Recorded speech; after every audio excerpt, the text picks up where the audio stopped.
जब लग गुरु मिले न साचा, तब लग गुरु करो 10 पांचा। क्या गुरु बदल सकते हैं? क्या गुरु बदलने से पाप लगता है?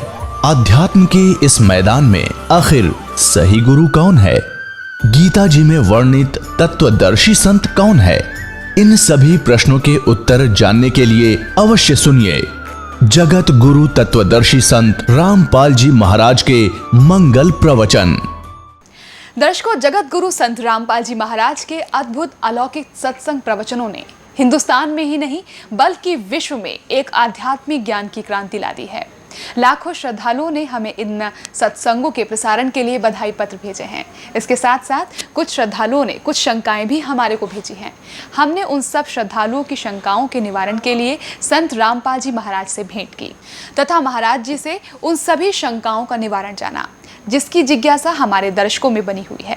तो आइए अब जानते हैं परम पूज्य जगत गुरु तत्वदर्शी संत रामपाल जी महाराज से आपकी हर शंका का समाधान। महाराज जी, श्रीमद् भागवत गीता का ज्ञान किसने बोला? श्रीमद् भगवत गीता का ज्ञान श्री कृष्ण नहीं बोल रहा। श्री कृष्ण के अंदर प्रवेश करके ये ब्रह्म बोल रहा है, सरपुरुष बोल रहा है, ये काल बोल रहा है। महाराज जी, इसका प्रमाण कहाँ है?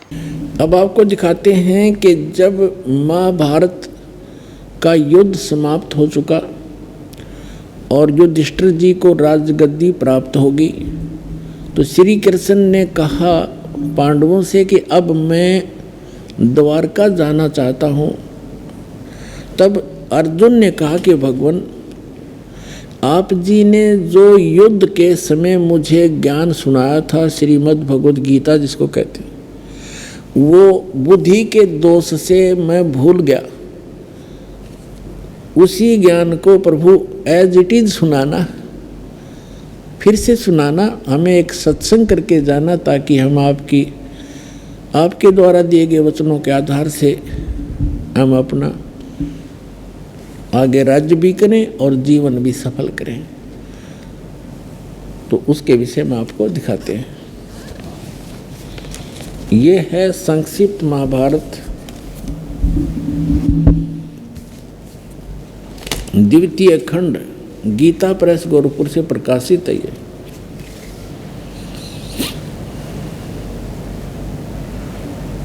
और कहाँ से छपा है? इसके अनुवादक भी वही हैं, द्वितीय खंड, संपादक तथा संशोधक जयदयाल गोविंद का, और ये यहाँ से छपी है।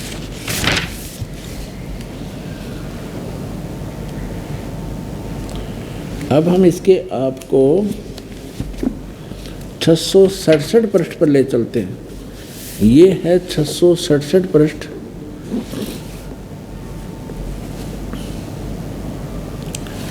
और यहाँ से हम शुरू करते हैं। अश्वमेधिक पर्व। अर्जुन का श्री कृष्ण से गीता का विषय पूछना और कृष्ण का अर्जुन से सिद्ध महर्षि और कश्यप का संवाद। यहाँ देखिएगा। जन्मेजय ने पूछा, ब्राह्मण, शत्रुओं का नाश हो जाने के बाद जब महात्मा श्री कृष्ण और अर्जुन सभा में बैठकर वार्तालाप कर रहे थे, उसमें उनमें क्या क्या बातचीत हुई? तो वैशंपायन जी ने कहा, राजन, श्री कृष्ण सहित अर्जुन ने जब अपने राज्य पर पूरा अधिकार प्राप्त कर लिया तो वे दिव्य सभा भवन में आनंद के साथ रहने लगे। एक दिन सज्जनों से घिरे हुए वे दोनों मित्र स्वेच्छा से घूमते घूमते सभा मंडप के ऐसे भाग में पहुँचे जो स्वर्ग के समान सुंदर था।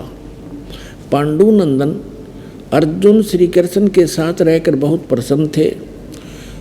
उन्होंने एक बार उस रमणीय सभा की ओर दृष्टि डालकर भगवान से ये वचन कहा, देवकी नंदन, जब युद्ध का अवसर उपस्थित था उसमें मुझे आपके माध्यम का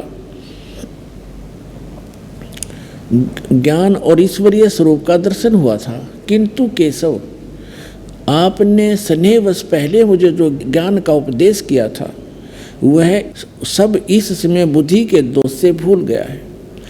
उन विषयों को सुनने के लिए बार बार मेरे मन में उत्कंठा होती है। इधर आप जल्दी ही द्वारका जाने वाले हैं, अतः पुनः वह सब विषय मुझे सुना दीजिए। अब कहने का भाव ये है कि अर्जुन कह रहा है कि कृष्ण जी से कि आपने युद्ध के समय जो मुझे गीता वाला ज्ञान बताया था, मैं बुद्धि के दोष से भूल गया, मुझे वही ज्ञान फिर बताओ। अब श्री कृष्ण जी क्या कहते हैं, देखिए वैशंपायन जी कहते हैं, अर्जुन के ऐसे कहने पर वक्ताओं में श्रेष्ठ महातेजस्वी भगवान श्री कृष्ण ने उन्हें गले से लगाकर इस प्रकार उत्तर दिया। श्री कृष्ण बोले, अर्जुन, उस समय मैंने तुम्हें अत्यंत गोपनीय विषय का श्रवण कराया था, अपने स्वरूपभूत धर्म सनातन पुरुषोत्तम तत्व का परिचय दिया था और नित्य लोकों का भी वर्णन किया था, किंतु तुमने जो अपनी नासमझी के कारण उस उपदेश को याद नहीं रखा, यह जानकर मुझे बड़ा खेद हुआ। इन बातों को अब पूरा पूरा समझ होना संभव नहीं जान पड़ता। श्री कृष्ण जी के बोल हैं, ये सुन जानते पढ़ियो। पांडुनंदन, निश्चय तुम बड़े श्रद्धाहीन हो, तुम्हारी बुद्धि अच्छी नहीं जान पड़ती। अब मेरे लिए उस उपदेश को ज्यों का त्यों दोहरा देना कठिन है, क्योंकि उस समय योग युक्त होकर मैंने परमात्म तत्व का वर्णन किया था। पुण्यात्माओं, ये भी एक विचलित आत्मा होती है। अब देखो, जैसे दास सत्संग कर रहा है और प्रथम बार कोई श्रोता इसको सुन रहा है, आज के सत्संग को मुश्किल से वो 60% याद रख सकता है, मुश्किल से।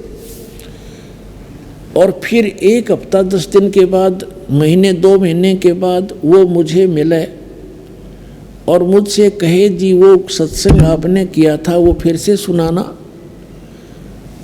तो मैं तुरंत सुना दूंगा। यदि मैं अपने होश हवास में बोल रहा हूँ और मैं ये कहूँ कि तेरी बुद्धि अच्छी नहीं है, तू श्रद्धाहीन व्यक्ति है, तूने वो सत्संग याद क्यों नहीं रखा, और मैं ये कहूँ मुझे तो अब याद नहीं, कोई बात हुई या? इसे सिद्ध है कि श्री कृष्ण नहीं बोल रहा था गीता का ज्ञान, उसके अंदर वो काल बोल रहा था प्रवेश करके। अब उसको कुछ भी याद नहीं। फिर कहता उससे मैंने योग युक्त होकर के वो ज्ञान बोला था। योग युक्त का अर्थ होता है परमात्मा से कनेक्ट हो जाना। इसे सिद्ध है कि परमात्मा कोई अन्य है जिससे वो कनेक्ट होने की बात कर रहा है। और जब युद्ध के मैदान में ऐसे भयंकर स्थिति में योग युक्त हो सकता है, अब पीस माइंड पीस है, उस टाइम तो शांति है, तो उसमें और जल्दी हो जाना चाहिए था योग युक्त, जबकि बिजली गिर गई। वास्तविकता ये है कि श्री कृष्ण जी ने योग ज्ञान पता ही नहीं ना उन्होंने बोला, उन्होंने फिर आगे इसमें अपने सत्र का ज्ञान दे रखा। वो गीता से मेल भी नहीं खाता, इससे आगे गीता है अलग से लिखी हुई है, वो तो गीता से मेल भी नहीं खाता, कैखे भी नहीं मिलता आपस में। तो कहने का भाव ये है कि श्री कृष्ण में प्रवेश करके यूं काल बोल रहा था। इसके बहुत से प्रमाण हैं। जैसे अब पहले तो ये प्रसंग क्लियर करता हूं कि जैसे अब श्री कृष्ण में प्रवेश करके काल बोला था, और ये काल कौन है? ये ब्रह्मा विष्णु महेश के पूज्य पिताजी हैं। और गीता अध्याय नंबर 4 के श्लोक नंबर 5 और 9 में ये क्या कहता है कि अर्जुन, तेरे और मेरे बहुत जन्म हो चुके, तू नहीं जानता, मैं जानता हूं। मेरे जन्म और कर्म अलौकिक हैं। इसके कर्म अलौकिक कैसे हैं? जैसे श्री कृष्ण में प्रवेश करके प्रेत की तरह गीता का ज्ञान बोल दिया। अब आज तक यही रट लगा रखी थी, श्री कृष्ण जी ने गीता बोली, श्री कृष्ण जी ने गीता बोली, और बोली काल ने कृष्ण जी को तो पता भी नहीं मैंने बोला क्या था गीता में। श्रीमद् भगवत गीता अध्याय नंबर 7 के श्लोक नंबर 24 और 25 में ये स्पष्ट करता है गीता ज्ञानदाता कि अर्जुन, ये बुद्धिहीन मनुष्य जो सामने खड़े हैं आज, ये सोच रहे होंगे कि मैं श्री कृष्ण हूँ। ये मुझ अव्यक्त को व्यक्तिम आपनम मनन्ते अबुझा, मुझ अव्यक्त को, व्यक्त माने गुप्त रहता हूँ, मैं अपनी योग माया से छुपा रहता हूँ, कभी किसी के सामने नहीं आता। और श्री कृष्ण जी तो सामने खड़े थे, श्री कृष्ण होते ये वचन कहते तो वो तो सामने खड़े थे, वो छुपे का। तो ये कहता मैंने प्रतिज्ञा, मेरी ये अटल प्रतिज्ञा है तो ये घटिया, पर मैं ये मेरी अटल प्रतिज्ञा, अविनाशी प्रतिज्ञा है, मैं कभी किसी के सामने नहीं आता। तो ये क्या करते रहे, जैसे आपको बहुत बार दिखाया है श्री शिव पुराण के अंदर, शिव महापुराण के अंदर, वो रुद्र संहिता के अंदर आता है। एक बार ब्रह्मा और विष्णु का इस बात पर युद्ध हो गया। ब्रह्मा जी कहते हैं मैं सारी सृष्टि का रचनहार हूँ और आपकी भी उत्पत्ति मेरे से हुई है, विष्णु जी को कहते हैं। और विष्णु जी कहते हैं कि आप मेरी नाभि कमल से उत्पन्न हुए हो, मैं सबका, सारी सृष्टि का रचने वाला मैं हूँ, सबका पिता हूँ, तू मेरा पुत्र है। ब्रह्मा जी कहते विष्णु जी के तू मेरा पुत्र है।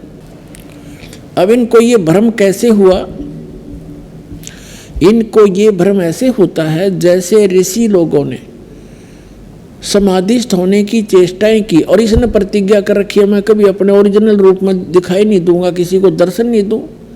ये क्या करता है, जैसे ऋषि महर्षियों ने समाधिस्थ हुए और समाधि दशा में किसी को ब्रह्मा के रूप में दर्शन दे दिए, तो उस ऋषि ने सब जगह जो है गुणगान कर दिए कि ये ब्रह्मा जी स्वयं मालिक है, ये अपने आप को छुपाए बैठे हैं, ये जगत पिता हैं, मैंने समाधि दशा में इनके दर्शन हुए।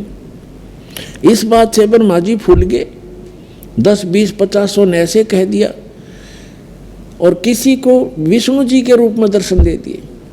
तो उसने कहा कि विष्णु जी यही पूर्ण परमात्मा है, मैंने तो समाधि दशा में इनके दर्शन हुए, ये अपने आप को छुपाए हुए, ये जगत के मालिक हैं, जगत के रचने वाले हैं, ये सारा समर्थ है।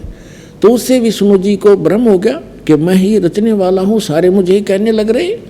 किसी को शंकर भगवान के रूप में दर्शन दे दिए समाधि दशा में, अंदर अंतःकरण में। तो उसने बता दिया कि शंकर भगवान जो ये बैठे तमोगुण, यही सर्वशक्तिमान है, कालज्ञ मृत्युंजय सर्वज्ञ सर्वपुष, सारी सृष्टि के रचना। वहाँ ब्रह्मा और विष्णु जी को भ्रम हो गया, तो उनका युद्ध हो गया। फिर वो बीच में एक स्तंभ खड़ा करा, पिलर खड़ा करा, लिंग, तो उन दोनों का युद्ध समाप्त किया। तब ये काल आ गया अपने पुत्र शिव का रूप धारण करके। ये अपने वास्तविक रूप में नहीं आता। इसका वास्तविक रूप कौन सा है? जो श्रीमद् भगवत गीता का ज्ञान देते समय युद्ध के मैदान में दिखा था इसने, 1000 भुजा का है ये, सहस्रा बाहु है ये। ब्रह्मा विष्णु महेश केवल 4 भुजा बना सकते हैं, दुर्गा केवल 8 भुजा बना सकती है, इससे ज़्यादा नहीं है। और ये 1000 भुजा से लेकर और 10 भुजा और 4 भुजा और 2 भुजा में बना सकता है। तो ये ऐसे अपना वास्तविक रूप इसका वो 1000 भुजा, वो काल रूप है, वो इसका वास्तविक रूप है। तो उस वास्तविक रूप में ये कभी किसी को दर्शन नहीं देता, इसने प्रतिज्ञा कर रखी है। तो इसी का एक प्रमाण दिखाते हैं श्री विष्णु पुराण के अंदर कि एक बार राक्षसों का और देवताओं का युद्ध हो गया। देवता युद्ध में हार गए और राक्षस विजयी हो गए। देवता वहाँ से भागकर समुद्र के किनारे जाकर के तपस्या करने लगे। हे भगवान, हे सच्चिदानंद, हे सर्वशक्तिमान, हे शेषया पर विराजमान होने वाले, वो लगे साधना, वो करने लगे स्तुति। तो विष्णु रूप धारण करके यूँ काल आ गया और इसने उनसे कहा कि तुम्हारा जो भी अभिष्ट है, जो तुम्हारे मन में जो तुम्हारे दुख है, वो मैंने जान लिया है और मैं ऐसे ऐसे करूँगा। पढ़ के सुनाता हूँ आपको, फिर अच्छा समझ में आएगा। ये देखिएगा श्री विष्णु पुराण, गीता प्रेस, गोरखपुर से प्रकाशित।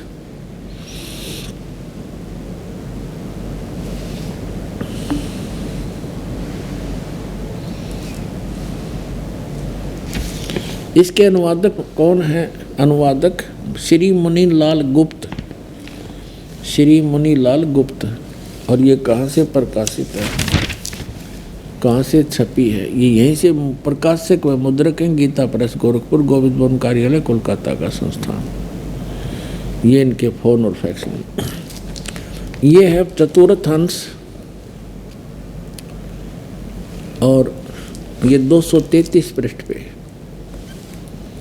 हम यहाँ पढ़ेंगे पुरंजय का भी एक दूसरा नाम पड़ा। यहाँ लिखा कि पूर्व काल में त्रेता युग में एक बार अति भीषण देव असुर संग्राम हुआ। देवताओं और राक्षसों का युद्ध हुआ। उसमें महाबलवान दैत्य गण से पराजित हुए देवताओं ने भगवान विष्णु की आराधना की। तब आदि अनंत शून्य अशेष जगत प्रतिपालक श्री नारायण ने देवताओं को प्रसन्न होकर कहा, आप लोगों का जो कुछ अभिष्ट है वह मैंने जान लिया है। उसके विषय में यह बात सुनिए। राज ऋषि ससाद का जो पुरंजय नामक पुत्र है, उस अक्षत्रिय श्रेष्ठ के शरीर में मैं अंश मात्र से अवतीर्ण होकर, यानी कुछ समय के लिए उसमें प्रवेश करूंगा, इस पुरंजय के शरीर में होकर उन संपूर्ण दैत्यों का नाश करूंगा। तुम लोग पुरंजय को दैत्यों के वध के लिए तैयार करो। अब कहता है मेरे कर्म अलौकिक हैं। ये कर्म अलौकिक क्यों हैं कि पुरंजय के अंदर जो पुरंजय को खड़ा कर लिया, असुर और देवता आमने सामने युद्ध के लिए खड़े हो गए और यूं काल जो है पुरंजय के शरीर में प्रवेश कर गया और वह राक्षसों को मार डाला। अब और दिखाता हूँ 243 पृष्ठ पे चतुर्थ अंश ही चल रहा है, अध्याय 3 का श्री विष्णु पुराण 242 पृष्ठ पे तीसरा अध्याय। यहाँ पूर्व काल में रसातल में मोने नामक 6 करोड़ गंधर्व रहते थे। उन्होंने समस्त नाग कुल के प्रधान रतन और अधिकार छीन लिए थे। गंधर्वों के पराक्रम से अपमानित उन नागेश्वरों द्वारा स्तुति किए जाने पर उसके स्मरण करने से जिनकी विकसित कमल सदृश आंखें खुल गई हैं, निंद्रा के अंत में जागे हुए उन जलसाई भगवान सर्वदेवेश्वर को प्रणाम कर उनसे नागगण ने कहा, भगवान इन गंधर्वों से उत्पन्न हुआ हमारा भय किस प्रकार शांत हो। तब आदि अनंत भगवान पुरुषोत्तम ने कहा, यु काल आ गया विष्णु रूप धारण करके, योनासव के पुत्र मानधाता का जो पुरकुत्स नामक पुत्र है उसमें प्रविष्ट होकर मैं उन संपूर्ण दुष्ट गंधर्वों का नाश कर दूंगा। यानी पुरकुत्स में प्रविष्ट करके उसमें प्रवेश होकर भूत की तरह बढ़कर प्रेत की तरह प्रवेश होकर के मैं संपूर्ण गंधर्वों का नाश कर दूंगा। इति सिद्धम के ये काल ऐसे अलौकिक कर्म करता है। इसी प्रकार इसने श्री कृष्ण में प्रवेश करके गीता जी का ज्ञान बोला है। समझदार को संकेत पर्याप्त है।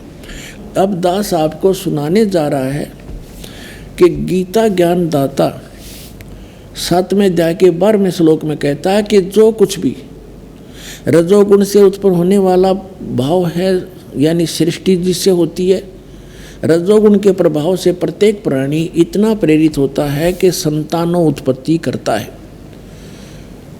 और सतोगुण से होने वाला भाव है, यानी सतोगुण से एक दूसरे में प्रेम मोह ममता, उससे मोह जागृत होता है, ममता बनती है एक दूसरे में। और तीसरे से संहार क्रोध तमोगुण, जो तमोगुण से होने वाला यानी शिवजी से होने वाला जो भाव है वो संहार है। इन तीनों जो कुछ भी हो रहा है उसका निमित्त कारण मैं हूँ, गीता ज्ञानदाता कहता है। ये काल है। आपको सृष्टि रचना में बहुत बार सुनाया है और कभी फिर सुनाएंगे। इसको एक श्राप लगा हुआ है इस ब्रह्म को, सरपुरुष को। 1 लाख मानव शरीरधारी प्राणियों का ये नित्य आहार करता है। इसने एक ब्रह्मांड के अंतिम छोर में 21 में, इसका 21 ब्रह्मांड का लोक है, पूरा 21 ब्रह्मांड, इसके 21वें ब्रह्मांड के अंतिम छोर में इसने एक ऐसा स्थान बना रखा है जहाँ कोई नहीं जाकर देख सकता। एक तपतशिला है, उसके ऊपर 1 लाख मानव शरीरधारी प्राणी डेली वहाँ भुने जाते हैं। ये शरीर तो यहाँ रह जाता है, इसके अंदर एक सूक्ष्म शरीर है, उसके अंदर तो सारे जीवन में हम खाते हैं पीते हैं, जो भी व्यसन करते हैं उसका सूक्ष्म अंश लिप्त हो जाता है, और वहाँ इतनी गर्म है वो तपतशिला, उसके ऊपर डालकर उसके अंदर से गंध निकाला जाता है। जीव मरता नहीं, वहाँ मरता नहीं जीव, तो उसको ये खाता है। तो ये कहना चाह रहा है कि इनसे जो कुछ भी हो रहा है उसका निमित्त कारण मैं ही हूँ, इनमें मैं नहीं और ये मुझ में नहीं, क्योंकि ये इनसे भिन्न रहता है। अब यहाँ प्रसंग चला है तो इसमें सिद्ध करते हैं कि रजगुण ब्रह्मा है, सतगुण विष्णु है, तमगुण शिव जी, तब ये आगे प्रसंग चलेगा। अब देखिएगा शिव पुराण से सिद्ध करते हैं, ये देखिएगा।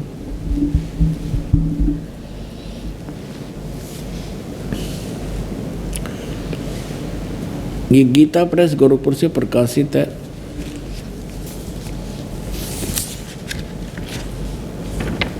संपादक हैं इसके, ये देखिएगा, संपादक है हनुमान प्रसाद पोदार, और ये कहाँ से, ये यहाँ से प्रकाशित है। ये है रुद्र संहिता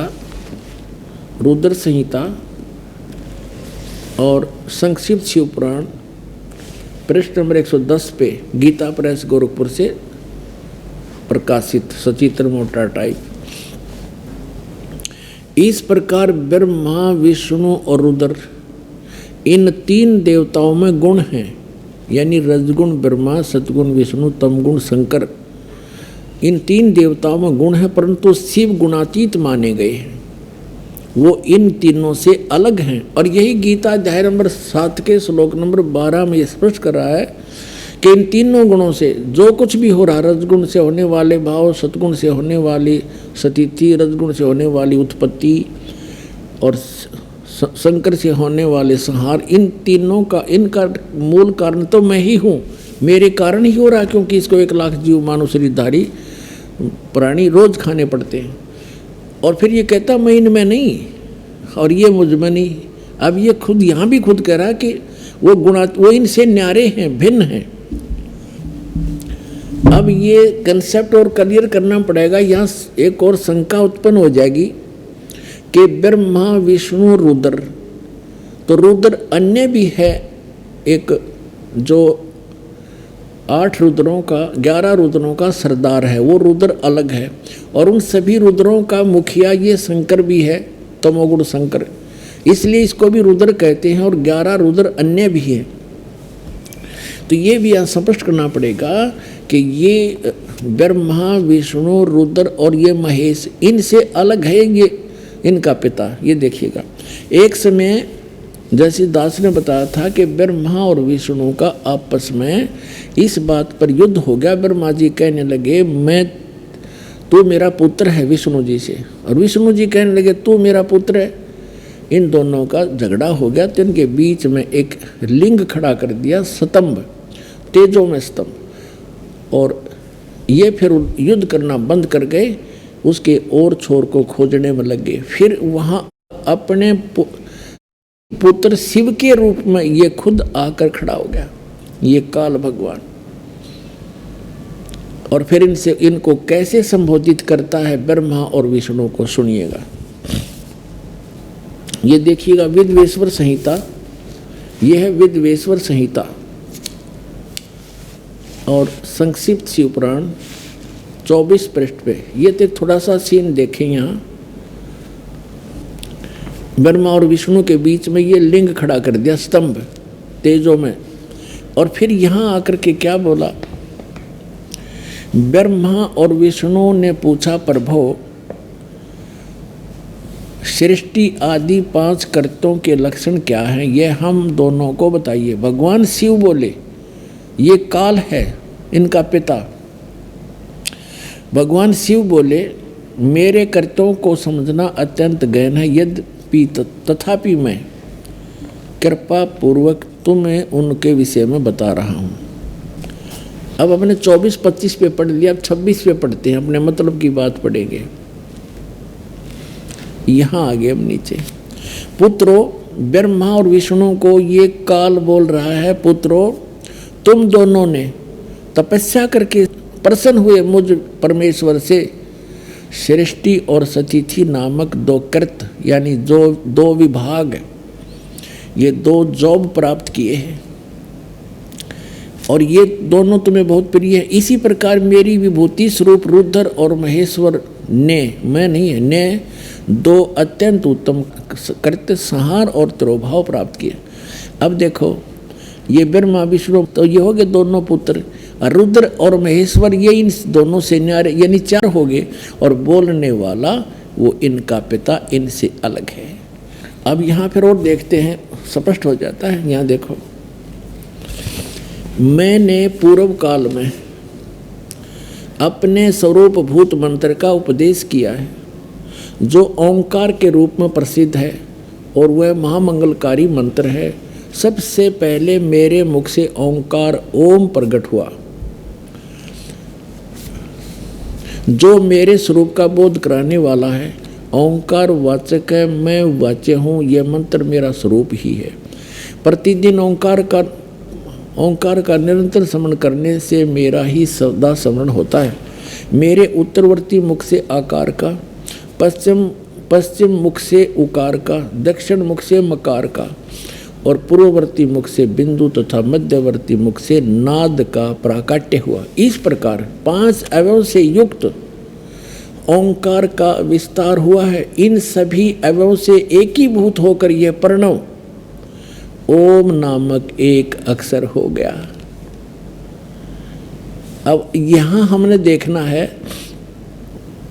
कि ये ओम एक अक्षर जो है ये ब्रह्मा विष्णु महेश के पिताजी का है। और वो कौन है? वो ब्रह्म है, वो काल है। ये ब्रह्म का मंत्र है ओम। गीता अध्याय नंबर 8 के श्लोक नंबर 13 में ये गीता ज्ञानदाता गीता बोल रहा है। इससे ये भी स्पष्ट होता जाएगा। ओम इति एकाक्षरम ब्रह्म व्यवहारण मामनुसमरण। ये देखिएगा, अब हमने शिव पुराण रख दिया, श्रीमद् भगवत गीता उठा लिया। गीता प्रेस ग्रुप से प्रकाशित है।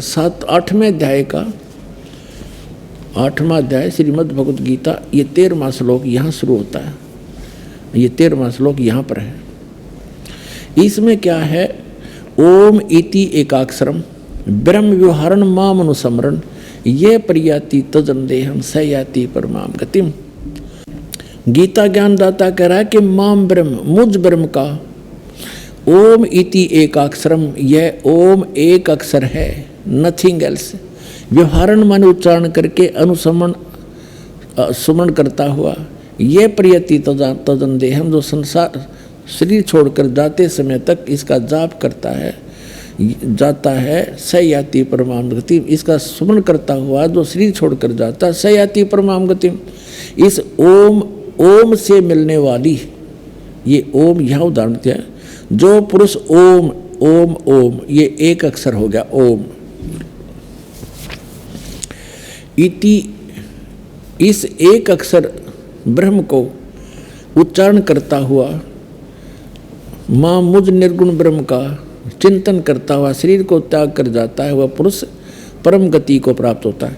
अब इसे ये सिद्ध हो गया कि शिव महापुराण में स्पष्ट हो गया कि ये ब्रह्मा विष्णु महेश रुद्र से जो 5वां है वो इनका पिता है। वो शिव पुराण का वहाँ संदेश दे रहा है और वो कह रहा है कि मेरा ओम मंत्र है।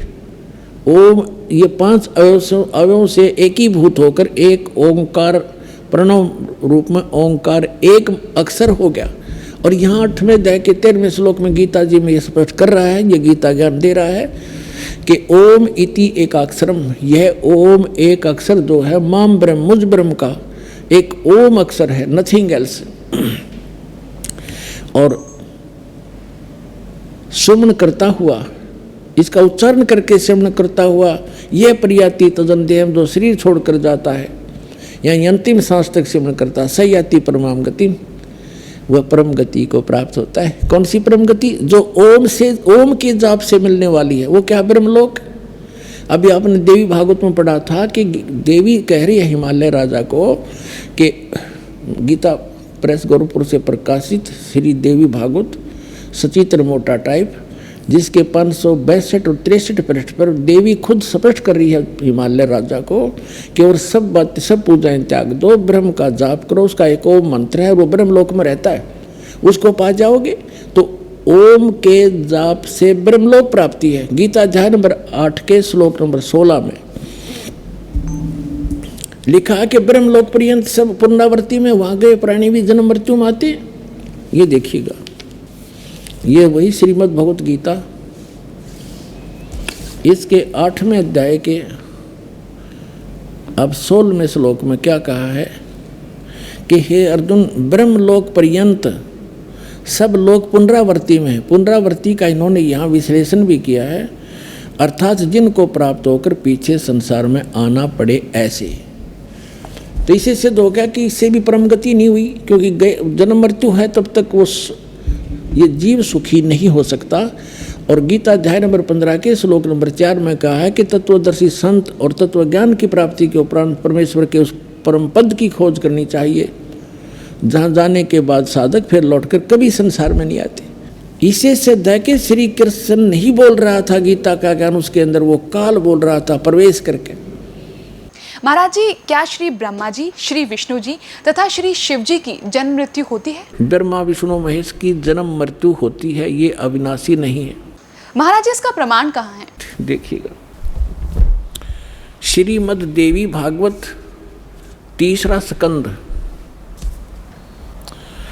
ये गीता प्रेस गोरखपुर से प्रकाशित है। ये देखिएगा, इसके ये सचित्र मोटा टाइप, केवल हिंदी, संपादक हनुमान प्रसाद पोदार, चिमनलाल गोस्वामी, और ये यहाँ से प्रकाशित है, मुद्रित और प्रकाशित। ये गीता प्रेस गोरखपुर से है। गीता भवन कार्यालय कोलकाता का संस्थान, गीता प्रेस गोरखपुर। इसके 123 पृष्ठ पर ले चलते हैं आपको, बिल्कुल 2 मिनट में सारी कहानी समझ में आ जाएगी। 123 पृष्ठ पे ये 3रा स्कंद। भगवान विष्णु अपनी माता दुर्गा की महिमा स्तुति करते हुए, उनकी स्तुति करते हुए बोल रहे हैं, तुम शुद्ध स्वरूपा हो, यह सारा संसार तुम ही से उद्भासित हो रहा है। मैं ब्रह्मा और शंकर, हम सभी तुम्हारी कृपा से विद्यमान हैं। हमारा आविर्भाव माने जन्म, तिरोभाव माने मृत्यु। हमारा तो जन्म और मृत्यु हुआ करता है, केवल तुम ही नित्य हो, जगत जननी हो, प्रकृति और सनातनी देवी हो। ये प्रकृति शब्द याद रखना कि दुर्गा को प्रकृति भी कहते हैं। जिस समय दास आपको श्रीमद् भगवत गीता में यह सिद्ध करेगा कि ब्रह्मा विष्णु महेश की उत्पत्ति दुर्गा से हुई है और वेदों गीता में वर्णित है, उस समय प्रकृति शब्द आपका काम आओगा कि प्रकृति दुर्गा को कहते हैं।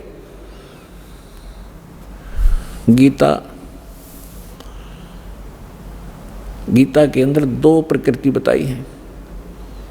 एक तो जड़, जैसे ये अग्नि वायु हवा आदि, और एक चेतन ये दुर्गा प्रकृति है। तो इसलिए कहते हैं तुम आप ही प्रकृति हो। और फिर भगवान शंकर क्या कहते हैं, देखिएगा। भगवान शंकर बोले, देवी यदि महाभाग विष्णु तुम ही से प्रकट हुए हैं, उनके बाद उत्पन्न होने वाले ब्रह्मा भी तुम्हारे बालक हुए, फिर मैं तमोगुणी लीला करने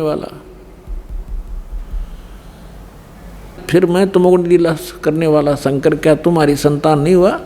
अर्थात मुझे भी उत्पन्न करने वाली तुम ही हो शिवे। संपूर्ण संसार की सृष्टि करने में तुम बड़ी चतुर हो। इस संसार की सृष्टि, स्थिति और संहार में तुम्हारे गुण सदा समर्थ हैं। उन्हीं तीनों गुणों से उत्पन्न हम ब्रह्मा विष्णु एवं शंकर नियमानुसार कार्य में तत्पर रहते हैं।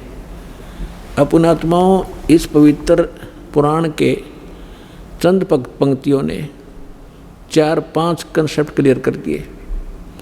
नंबर 1, ब्रह्मा विष्णु महेश की जन्म मृत्यु होती है, ये अविनाशी नहीं है। दूसरा ये कर दिया कि दुर्गा प्रकृति को कहते हैं। तीसरा ये हो गया कि प्रकृति दुर्गा इनकी माँ है। और चौथा ये हो गया कि रजगुण ब्रह्मा है, सतगुण विष्णु, तमगुण शिव जी। और पांचवा ये हो गया कि ये भगवान केवल वर्क डन दे सकते हैं, जैसा जिसका कर्म है इसमें ये कोई परिवर्तन नहीं कर सकते। ये इससे सिद्ध हो गया। अब ये सिद्ध हो गया कि ब्रह्मा विष्णु महेश नासवान है। आइए अब हम उन श्रद्धालुओं के अनुभव जानते हैं जो जगत गुरु तत्वदर्शी संत रामपाल जी महाराज जी से दीक्षा प्राप्त कर चुके हैं तथा उनके द्वारा बताए गए भक्ति मार्ग पर चल रहे हैं। नमस्कार सर। सत साहिब। क्या शुभ नाम है जी आपका? मेरा नाम सुधीर दास। सुधीर दास जी, कहाँ से आए हैं आप? मैं ग्राम झिंदुआ, तहसील बर्थना, जिला इटावा, उत्तर प्रदेश का रहने वाला हूँ। सर, परम संत सतगुरु रामपाल जी महाराज की शरण में आने से पहले आप कौन सी भक्ति करते थे? परम संत रामपाल जी महाराज की शरण में आने से पहले मैं श्रीमद् भागवत कथा किया करता था, और उस कथा को करके हम अपने आप को बहुत बड़ा विद्वान समझते थे और बहुत ही ये सोचा करते थे कि मैं जो कर रहा हूँ, हरि की भक्ति भी हो रही है और पेट का धंधा भी हो रहा है। लेकिन संत रामपाल जी महाराज की शरण में आने के बाद ये पता चला था कि मैं तो बहुत ही पाप इकट्ठा कर रहा हूँ। सर, आप कथावाचक थे, श्रीमद् भागवत कथा आप करते थे, भगवत गीता जी की कथा आप करते थे और अपने आप को एक बहुत बड़ा विद्वान समझते थे, और इससे आपकी रोजी रोटी भी चलती थी और आप समझते थे कि ये भगवान की भक्ति भी साथ साथ हो रही है। तो फिर सर आप परम संत सतगुरु रामपाल जी महाराज की शरण में कैसे आए? संत रामपाल जी की शरण में आने से पहले मैं कथा भागवत जो करता था, तो ये एक बड़ी लंबी कहानी है, बड़ी रोचक कथा। मैं कथा भागवत करने के उद्देश्य से बम्बई में गया हुआ था। तो ट्रेन में मैं चल रहा था, वहाँ पर मुझे ये पुस्तक भक्ति सौदागर को संदेश मिली। हमारी दो बहनें थीं जो उस ट्रेन में जो पुस्तक बांट रही थीं। तो एक तो मतलब जो टेम्पलेट ले रखा था उन्होंने, और पीछे से दूसरी पुस्तक लेकर के चल रही थीं। तो टेम्पलेट पर मैंने देखा है कि कौन ब्रह्मा का पिता है, कौन विष्णु की माता, शंकर का दादा कौन है। इस तरीके के जो सवाल मेरे दिमाग में कभी उठे भी नहीं थे, ऐसे सवाल देख करके मैं तो बड़ा हैरान रह गया। और जब मैंने पूछा, मैंने कि भाई ये पुस्तक कहाँ मिलेगी, तो उन्होंने इशारा किया कि वो पीछे हमारी बहन जी आ रही हैं, वो आपको ये पुस्तक देंगी। तो मैंने वो पुस्तक ले ली। पुस्तक को जैसे ही संयोग से मैंने खोला तो उस पर ये संसार रूपी उल्टा वृक्ष का चित्र जो छपा हुआ था, उस चित्र को देख करके मैंने देखा उस पर जड़ पर पूर्ण ब्रह्म परमेश्वर कबीर साहब की तस्वीर लगी हुई थी। तो मैं चूँकि अपने आप को बहुत बड़ा विद्वान मानता था, और मैंने उसको देख करके मैंने हंसना शुरू किया। मैंने कहा ये देखो, कबीर को परमेश्वर बता दिया पूर्ण ब्रह्म, और ये ब्रह्मा विष्णु महेश को तो डालियाँ बता रखा है इसमें। तो वो हमारी बहन जो पुस्तक लेकर के चल रही थी, तो उन्होंने कहा कि आप क्या जानते हो कबीर साहब के बारे में? मैंने कि मैं सब कुछ जानता हूँ, ये तो एक जुलाहा थे और लहर तारा तालाब के किनारे नीरू और नीमा को पड़े हुए मिली थे, ये तो किसी विधवा ब्राह्मणी के पैदा हुए थे। तो वो कहने लगी कि आप मूर्ख हो। मैं उस समय, जैसे आज ये पैंट शर्ट पहन रखे हैं मैंने, उस समय तो मैं कुर्ता और धोती में रहता था, चूँकि मैं अपने आप को बहुत बड़ा वक्ता मानता था। मैंने कहा कि मैं तो सब कुछ जानता हूँ, आप ऐसे कहते हो, मैं तो कथावाचक हूँ। वो हमारी बहन बोले कि आप कुछ नहीं जानते हो, आप मूर्ख हो। इस शब्द को सुन करके मैंने अपने आप को वहाँ उस भरी ट्रेन में बड़ा अपमानित महसूस किया।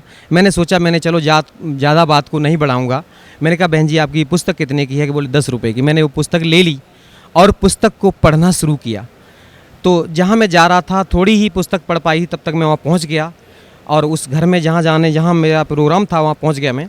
फिर उसको मैंने स्टेप बाय स्टेप जब पढ़ना शुरू किया, तो कभी तो मन में आता, बोले कितना घटिया लिखा है इसमें, तो गलत लिखा है, ऐसा नहीं है, वैसा नहीं है। बड़े दिमाग में उल्टे सीधे प्रश्न आ रहे थे। लेकिन फिर जैसे जैसे पढ़ते गए तो बर्दाश्त जब नहीं हुआ, एक जगह जाकर के मुझे रुक जाना पड़ा। उसमें लिखा था कि द्रौपदी का चीर कृष्ण ने नहीं बढ़ाया था, वो पूर्ण ब्रह्म परमेश्वर कबीर साहब ने बढ़ाया था। तो चूँकि मैंने तो यही पढ़ रखा था जो शास्त्रों में लिखा था कि कृष्ण भगवान ने चीर बढ़ाया है, तो मैं इस चीज़ को देख करके बड़ा हैरान हो गया, और मैंने सतलोक आश्रम बरवाला के लिए उस पुस्तक पर लिखे हुए फ़ोन नंबर तुरंत डायल कर दिए। और यहाँ पर जो हमारे कोई भगत जी ने फ़ोन उठाए, उन्होंने कहा, मैंने उनसे पूछा, मैंने कि आपके यहाँ से ये पुस्तक छपी हुई है भक्ति सौदागर को संदेश? बोले हाँ जी छपी हुई है।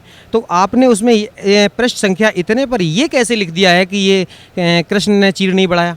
तो वो कहने लगे कि भगत जी बिल्कुल सही है, आप पहले पूरी पुस्तक पढ़ो, ज्ञान समझो, और जो भी शंकाएं हों आप यहाँ आ जाइए और मैं आपकी सारी शंकाएं समाधान कर दूंगा। मैंने कहा आप कुछ नहीं है, इस तरीके से तो आपने गलत बोल रखा है, ऐसा नहीं है, कहीं कोई प्रमाण नहीं है। बोले कि सब कुछ प्रमाण सहित मिल जाएगा, आप यहाँ आओ। तो मैंने फिर उस पुस्तक को फिर पढ़ना शुरू किया, क्योंकि मैं एकादशी व्रत भी रहता था। और जैसे इस गीता प्रेस गोरखपुर से प्रकाशित एक पुस्तक चलती है वहाँ से जो एकादशी महात्म के नाम से, तो वो पुस्तक मैंने पढ़ी। उस पुस्तक में मैंने ये पढ़ रखा था कि एकादशी का व्रत एक तरफ और दुनिया के सारे व्रत एक तरफ, यानी कि सबसे बड़ा व्रत होता है। और राजा अम्बरीश की कथा सुनाया करता था जब मैं मंच पर बैठ करके, तो उसमें जो दुर्वासा ऋषि जैसे ऋषि के छक्के छुड़ा दिए थे उन्होंने, तो वो भी एकादशी का व्रत ही रखते थे, ऐसा उसमें लिखा हुआ था। तो मैं ये मानता था कि ये व्रत सबसे सर्वश्रेष्ठ है। लेकिन जब ये पुस्तक पढ़ी भक्ति सौदागर को संदेश, उसमें ये पता चला कि ये व्रत रखना तो ये मना किया हुआ गीता में, फिर तो ये शास्त्र विधि को ताक करके मनमाना आचरण हो गया। अब मेरी समझ में ये आने लगा कि वास्तव में सच्चाई तो कुछ है, लेकिन चूँकि मैं अपने आप को बहुत बड़ा विद्वान मानता था, इसलिए सेट नहीं कर पा रहा था अपने आप को। अब मैं बहुत दुखी हो गया, इतना दुखी उस संयोग से। उस समय एकादशी ही थी, उस दिन मैंने व्रत कर रखा था और अपनी जो भी दैनिक पूजा पाठ कर रखी थी जो थी वो करने के बाद में भोजन भी नहीं किया था, जल भी ग्रहण नहीं किया था।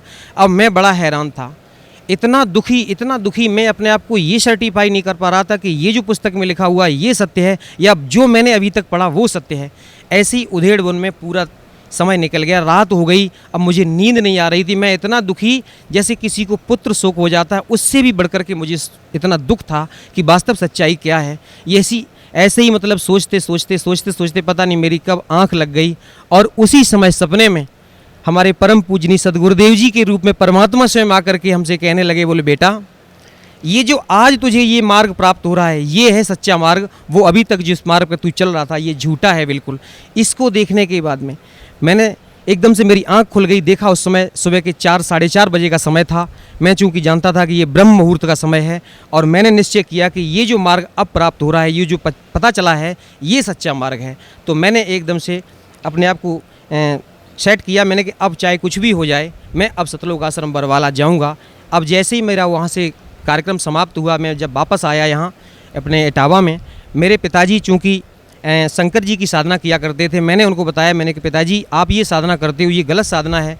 और मैंने हजारों बार गीता पढ़ डाली थी। जब गीता अध्याय 7 श्लोक नंबर 12 से लेकर के 15 तक पढ़ता था, उसमें लिखा हुआ है कि जो ब्रह्मा विष्णु महेश की साधना करने वालों को राक्षस स्वभाव के धारण किए हुए मनुष्यों में नीच कहा गया है। और लास्ट में लिखा हुआ कि मेरी भी साधना नहीं करते। तो यहाँ पर मेरी बुद्धि चकराया करती थी कि ऐसा क्यों लिखा है, सारा समाज तो कृष्ण भगवान की पूजा करता है और कृष्ण भगवान ही गीता का ज्ञान दे रहे हैं और यहाँ पर लिखा हुआ कि मेरी साधना नहीं करते। और फिर जब गीता अध्याय 4 के श्लोक नंबर 34 में जब पहुँचता, उसमें लिखा हुआ कि उस ज्ञान को तू किसी तत्वदर्शी संत के पास जाकर के समझ।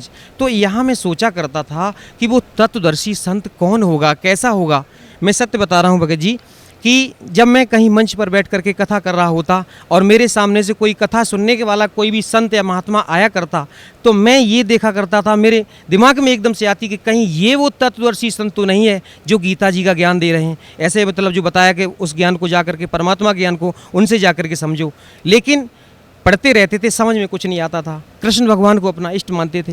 कई बार मैं कृष्ण भगवान के सामने बैठ कर के रोया करता था कि हे परमात्मा, आप तो कुछ भी करते हो, कुछ भी कर सकते हो, आप तो सुख के दाता हो, लेकिन मुझे सुख नहीं मिला था। मेरे पिताजी जो शंकर जी की साधना करते थे, सारा जीवन उन्होंने बगैर नहाए धोए कभी जल भी ग्रहण नहीं करते थे, इतना मतलब भक्ति करते थे शंकर भगवान की। और उनके जीवन पर अगर हम थोड़ा सा प्रकाश डालना चाहेंगे कि उनके जीवन में कभी सुख नहीं मिला, जब उन्हें किसी प्रकार का कोई सुख नहीं मिला। भक्ति इतनी ज़्यादा करते थे लेकिन आध्यात्मिक लाभ तो बहुत दूर रहा, वैसे भी कोई उनको लाभ नहीं हुआ। भरी जवानी में उनकी आंखें खराब हो गईं, इतने दुखी रहते थे, साधना करते थे, फिर भी आगे चल कर के धीरे धीरे, हम 2 भाई थे, हमसे बड़े भाई जो थे वो भी हमारे भाई और भाभी दोनों लोग चल बसे। उनके जीवन में इतना कष्ट आया, इतना कष्ट मिला उन्हें, कभी कोई सुख नहीं मिला, क्योंकि इतना उनको दुख मिला और भक्ति फिर भी चलती रही। मेरी माताजी भी शेरावाली की भक्ति करते थे और हम भी बचपन से ही पता नहीं कैसे अपने को सेट किए हुए थे। कृष्ण भगवान को, विष्णु भगवान को, शंकर जी की जैसी साधना हमारे घर में चल रही थी, हम भी उसी साधना को कर रहे थे। लेकिन उस साधना से ना तो मुझे कोई लाभ हुआ, ना हमारे परिवार वालों को, उल्टा कष्ट पर कष्ट ही आते रहे। और हम प्रार्थना किया करते थे कि मालिक मुझे सुख दे। जब मैं कथा भागवत करने लगा तो मैंने ये सोचा कि मेरे ऊपर अब कृष्ण भगवान ने बड़ी दया की है, क्योंकि अब तो ये हमारा धंधा भी चलने लगा था, पैसा भी मिलता था, इज्जत सम्मान सब कुछ मिलने लगा। तो अब मेरी समझ में ये आ रही थी कि इन कृष्ण भगवान ने ही मुझे सब कुछ दे रखा है, सारा सुख दे दिया, ये सुख के दाता हैं। लेकिन फिर भी मन में कहीं ना कहीं अशांति जरूर रहती थी।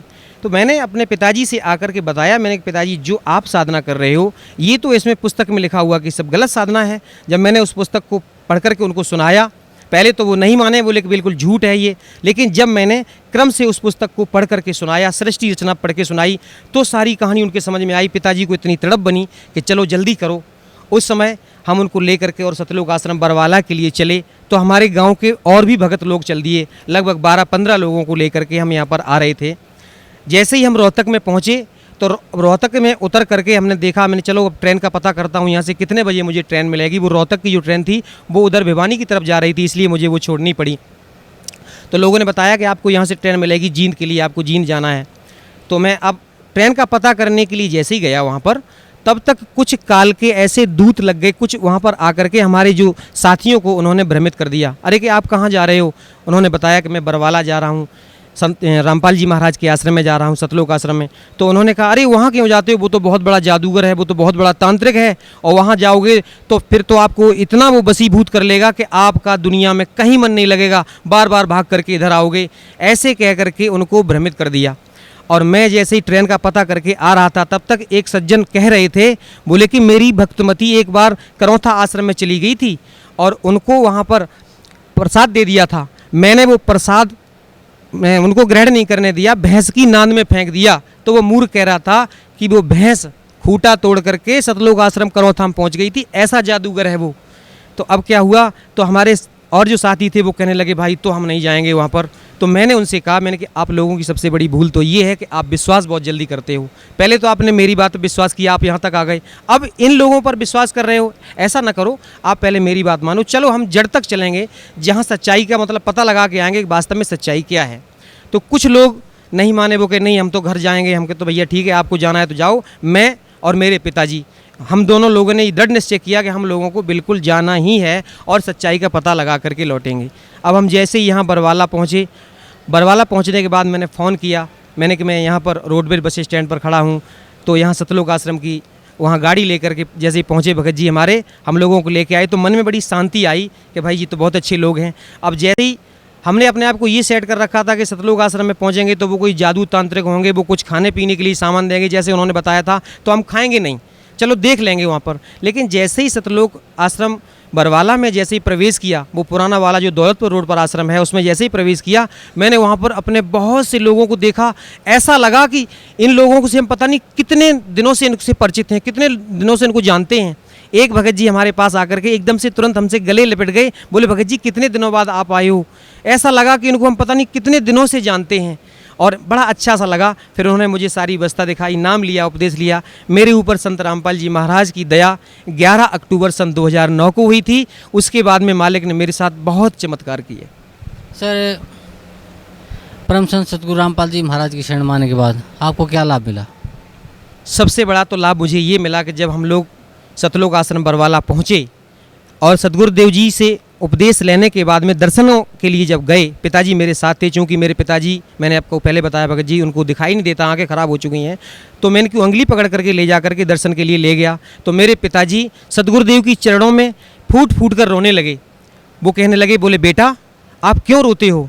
तो जब ये शब्द मैंने सुना कि ये मेरे पिताजी की उम्र उनसे ज़्यादा लग रही थी और उन्होंने बेटा शब्द कहा, तो मेरे दिमाग में हथौड़ा सा लगा। बोले कि ये कैसे कह सकते हैं, कोई भी ऐसा नहीं कह सकता है, अपने से उम्र में बड़े को बेटा नहीं कह सकता, ये तो स्वयं परमात्मा ही है। और मैंने जब दंडवत प्रणाम किया तो कहने लगे, बोले बेटा तू नहीं जानता है, तुझे कैसे निकाला मैंने, ऐसे परमात्मा की शरण में तू आ गया है, तेरा उद्धार हो गया। मेरे पिताजी फूट फूट कर रोने लगे। वो कहने लगे क्यों रोते हो? तो पिताजी ने कहा कि मेरी उम्र पूरी व्यर्थ चली गई। तो उन्होंने कहा नहीं नहीं, मैंने आपकी 20 वर्ष की उम्र और बढ़ाई है। तो मैंने उस समय ये शब्द बड़ा अतिशयोक्ति माना, मैंने कि ऐसे गुरुजी ने कह दिया होगा, लेकिन ये सत्य था। हम लोग जब उपदेश लेने के बाद घर वापस पहुँचे, पिताजी पर एकदम अचानक उन पर अटैक पड़ा और इतनी हालत उनकी बिगड़ने लगी, मुझे ऐसा लगा कि अब इनकी मृत्यु होने वाली है। लेकिन परमात्मा ने ये शब्द बोला था, मुझे उस पर विश्वास था कि कोई भी संत होता है, जो परम संत होते हैं, सदगुरु होते हैं, वो झूठ नहीं बोलते हैं, जो कह देते हैं वो सत्य होता है। मैंने तुरंत सतलोक आश्रम बरवाला में फ़ोन लगाया और उनको बताया, मैंने भगत जी मेरे पिताजी की हालत ऐसी ऐसी बहुत ज़्यादा ख़राब हो रही है। तो उन्होंने कहा कि अमृत जल और प्रसाद जो रखा है उसको दे दो और दंडवत प्रणाम करने के बाद में परमात्मा से प्रार्थना करो और जितनी जल्दी हो सके आप शीघ्र यहाँ ले आओ। भगत जी 2 बार अटैक पड़ा उनको और उसके बाद में हालत जैसे ही मैंने उनको प्रसाद और अमृत जल दिया उनकी हालत में तुरंत सुधार हो गया। उसके बाद में मैं तुरंत ही वहाँ से निकला और सतलोक आश्रम बरवाला में आकर के सदगुरु देव जी के चरणों में दंडवत प्रणाम किया और इस तरीके से मालिक ने आज तक अब मेरे पिताजी को किसी प्रकार की कोई दिक्कत नहीं है और जैसा उन्होंने कहा था कि उनकी उम्र बढ़ाई है वो बिल्कुल स्वस्थ हैं। इस समय उनकी उम्र लगभग 86 वर्ष की हो रही है। उसके बाद में हमारे साथ और बहुत से चमत्कार किए, मेरी स्वयं उम्र बढ़ाई, मेरे बच्चे को जीवन दान दिया। एक बच्चा मेरा बड़ा वाला एक दिन एक पेड़ पर जमनी खाने के लिए चढ़ गया था और उस पेड़ से अचानक वो गिरा। जहाँ पर गिरा था वहाँ पर चारा खिलाने के लिए, बैलों को चारा खिलाने के लिए ये नांद जो बना रखी होती है उसके और बीच में एक खूंटा गड़ा हुआ था, उनके दोनों के बीच में गिरा। अगर मान लीजिए सिर उसकी उसमें लगता पक्की चट्टान सी थी तो सिर फट जाता तो उसकी मृत्यु हो जाती। अगर खूंटे के ऊपर गिरता कहीं भी मतलब पेट में या कहीं घुस जाता तो उसकी मृत्यु हो जाती। उस दिन उसका मृत्यु योग था, लेकिन मालिक ने इतनी दया की कि उस नांद और खूंटे के बीच में वो गिरा। थोड़ा सा हाथ में चोट लगी जो मालिक की दया से वो अब बिल्कुल सही है, ऐसे उसकी जान बचाई। और एक दिन छोटा बेटा मेरा यहाँ सतलोक आश्रम बरवाला में आया हुआ था मेरी माता जी के साथ में, और यहाँ से जब जो लोग वापस जा रहे थे, चूँकि इटावा रेलवे स्टेशन पर इनको उतरना था, लेकिन माता जी तो उतर गई, वो छोटा बच्चा उतर नहीं पाया और ट्रेन चल पड़ी। ट्रेन चल पड़ी तो माता जी एकदम दहाड़े मार मार के रोने लगी कि मेरा बच्चा चला गया, मेरा बच्चा चला गया। हमारे और भी गुरु भाई हमारी माता जी के साथ में थे, उन्होंने मेरे पास फ़ोन किया, बोले भगत जी आपका छोटा बेटा ट्रेन से नहीं उतर पाया है और माता जी इस तरीके से बहुत ज़्यादा रो रही हैं। तो मैंने उनसे कहा कि माता जी से आप कहो कि वो चुपचाप घर जाएँ, वो परमात्मा का बच्चा है, वो मेरा बच्चा नहीं है, मालिक अपने आप दया करेंगे, वो बच्चा अपने आप घर आ जाएगा, आप चिंता ना करो। चूँकि मैं घर पे था तो ये फ़ोन पर वार्ता हो रही थी, हमारे पड़ोसी और लोग सुन रहे थे, तो वो उनको पता चला वो क्या हो गया है। तो मैंने कहा मैंने ऐसे ऐसे छोटा बेटा जो है वो ट्रेन में बैठा चला गया, वो उतर नहीं पाया है। तो वो लोग हंसी उड़ाने लगे, खिल्ली करने लगे कि आप तो कहते हो आपके परमात्मा हैं संत रामपाल जी महाराज, तो अब देखो अब परमात्मा होंगे। तो मैंने कहा आप चिंता ना करो, आप ऐसा मत बोलो, आप नहीं जानते हो, वो परमात्मा ही हैं और अभी बच्चा देखना थोड़ी देर बाद अपने आप वापस आ जाएगा। और मैं इस विश्वास के साथ मैं तो बिल्कुल दृढ़ हो गया था, मैंने कि कुछ नहीं होगा, वो अपने आप परमात्मा दया करेंगे। और मैं चाह करके भी कुछ नहीं कर सकता था, लेकिन कुछ लोग कहने लगे अरे आप जा कर के आगे देखो, अगली स्टेशन पर शायद उतर जाए। मैंने कि मुझे कोई टेंशन नहीं है, लेकिन फिर भी जब ज़्यादा लोगों ने कहा, हमारी भक्तमती बड़ी दुखी होने लगी। मैंने कहा आप चिंता ना करो, आज मालिक की दया से पूरा परिवार हम लोग परमात्मा की शरण में है। तो उन्होंने कहा कि आप जाओ, दुखी होने लगी। मैंने कहा आप चिंता ना करो, चलो मैं जाता हूँ। तो मैंने जैसे ही घर से और निकला था तो मैं क्या देख रहा हूँ कि उधर से वो बच्चा मेरा अपने आप चला आ रहा है रोड पर। अब मैं उसके पास पहुँचा, मैंने पूछा मैंने माता जी को कहाँ छोड़ दिया। वो कहने लगे माता जी इटावा में उतर गई थी, मैं उतर नहीं पाया। मैंने कि आप कहाँ उतरे हो? तो अगला स्टेशन जो था वो वहाँ उतर गया। जैसे मान लीजिए छोटा सा बालक था और उससे कोई कह रहा, बोले बेटा यहाँ उतर जाओ। उसका जो बैग था उसमें दीक्षा फार्म था यहाँ सतलोक आश्रम बरवाला का, वो चला गया, सारे कपड़े चले गए और वो बच्चा उतर के आ गया। तो मैंने बेटा तुम यहाँ कैसे पहुँचे? तो वो कहने लगा कि कोई अंकल जी आए थे और मुझे साइकिल पर बिठा करके इधर से लेकर के इधर आए। तो मैंने कि वो चले किधर गए? बोले वापस चले गए। मैं समझ गया कि ये परमात्मा का ही काम है, ये कोई जीव की ताकत नहीं, ऐसा नहीं कर सकता है। और मेरे साथ में मेरी स्वयं उम्र बढ़ाई मालिक ने। मैं एक बार भिंड जिले से लौट करके अपने इटावा आ रहा था, मारुति वैन में आगे बैठा हुआ था, 60-65 की स्पीड में मारुति वैन। ड्राइवर ने उसको बहुत कंट्रोल किया, लेकिन पता नहीं उसकी स्टीयरिंग फेल हो गई, क्या हो गया, वो सीधी जा करके एक दीवार में घुस गई।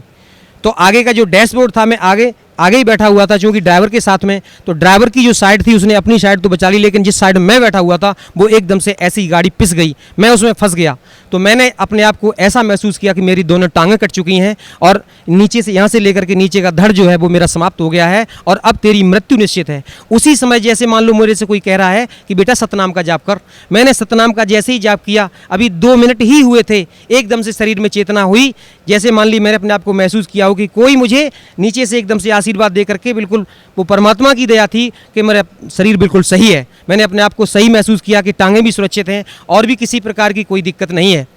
अब क्या हुआ, मुझे चूंकि मैं फंस गया था, पीछे खींच करके निकाला गया और हमारी चोट भी यहाँ पर लगी हुई थी, बहुत ज़्यादा ब्लड निकल रहा था। उस दिन मेरा मृत्यु योग था, लेकिन मालिक ने मेरे ऊपर दया की, मुझे जीवन दान दिया। मुझे अनायास ही वो शब्द याद आ गए जो मैंने कभी बचपन में किसी तांत्रिक से पूछा था। एक बार मैंने एक तांत्रिक से, वो हाथ देखने वाला आ गया था, उससे मैंने अपने जीवन, चूंकि दिखाया करते थे पहले, ऐसे धारणा बनी रहती थी, तो उसने मुझे बताया था, बोले बेटा आपकी 35 वर्ष की आयु में मृत्यु हो जाएगी। तो मैंने ये झूठ माना था और उसने ये भी कह दिया था कि आपके भाई की भी मृत्यु 35 वर्ष में हुई है और आपकी भी मृत्यु 35 वर्ष में होगी। उस दिन मैंने, जब वो दिन तुरंत मुझे याद आ गया, उस दिन दास ये पूरा 35 वर्ष का हो चुका था। तो मैंने समझ लिया कि ये मालिक ने दया की, आज मेरा मृत्यु योग था। इस तरीके से मुझे मालिक ने मुझे भी जीवन दान दिया, मेरे ऊपर बड़ी दया की। सर, परम संत सतगुरु रामपाल जी महाराज से नाम उपदेश लेने के बाद आपको बहुत से लाभ मिले, आपको जीवन दान भी मिला, आपके बच्चों को जीवन दान मिला, आपके पिताजी को भी जीवन दान मिला। तो सर, भक्त समाज को आप क्या संदेश देना चाहते हैं? सबसे पहले तो मैं साधना चैनल वालों का बहुत धन्यवाद करना चाहूँगा कि उन्होंने सच्चाई हम लोगों तक पहुँचाई। हम लोगों को पता ही नहीं था कि वास्तव में सच्चाई क्या होती है, और साधना चैनल वालों का मैं बहुत ही आभारी हूं। और ख़ास तौर से मैं अपनी बहन नेहा शर्मा का धन्यवाद करना चाहूँगा कि जिस तरीके से उन्होंने हम लोगों के सामने उस कार्यक्रम को जो पेश किया है, उससे लोगों को बहुत अच्छी तरीके से समझ में आ रहा है। और साधना चैनल वालों का इतना धन्यवाद करना चाहूँगा कि उन्होंने सच्चाई को हम लोगों तक पहुँचाया, और मीडिया का काम भी यही है कि सच्चाई को सामने पहुँचाए। और भक्त समाज को ये संदेश देना चाहूँगा कि जो भी आज हमारे भाई जो राम कृष्ण विष्णु इनकी चक्कर में पड़े हुए हैं, जो हमारी तरीके से कथावाचक बन करके अपने आप को बहुत बड़ा विद्वान कह रहे हैं, मैं उनसे बार बार प्रार्थना करना चाहूँगा कि आप यहाँ सतलोक आश्रम बरवाला, जिला हिसार, हरियाणा में आओ। वो छोड़ दो झूठा नाम, और ये साधना करने से कोई लाभ नहीं है। और अपने आप को जो विद्वान मानते हो, आप विद्वान नहीं हो, आप पाप के भागी हो रहे हो। और सतलोक आश्रम बरवाला में स्वयं कबीर परमेश्वर के अवतार संत रामपाल जी महाराज आए हुए हैं। उनकी शरण में आने के बाद आपको कल्याण हो सकता है, नहीं तो विश्व में कोई भी संत, कहीं भी, कोई भी मंदिर मस्जिद में जाने से कोई भी आपका कल्याण नहीं कर सकता है। ये मैं सत्य कह रहा हूँ, और ये बिल्कुल ये यथार्थ है कि परमात्मा की शरण में आने के बाद ही आपका कल्याण संभव है, नहीं तो कहीं कल्याण संभव नहीं है। ये झूठी कथा भागवत करने से या किसी तरीके से अपने आप को विद्वान साबित करने से अपने आप को धोखा दे रहे हो, ये मनुष्य जीवन बर्बाद कर रहे हैं अभी आप। ये पूर्व जन्म के संस्कार आपके हैं जो आपको मिले हुए हैं। तो मैं आपसे प्रार्थना करना चाहूँगा कि जो लोग भी साधना चैनल के माध्यम से हमारी इस बात को सुन रहे हैं, मैं सबसे ये संदेश पहुंचाना चाहूँगा कि बहुत जल्दी, शीघ्र अति शीघ्र, बिना किसी पल को गंवाए हुए सतलोक आश्रम बरवाला, जिला हिसार, हरियाणा में आइए और सतगुरुदेव रामपाल जी महाराज से नाम दीक्षा लीजिए और अपना कल्याण करवाइए। सत साई। धन्यवाद आपका बहुत बहुत।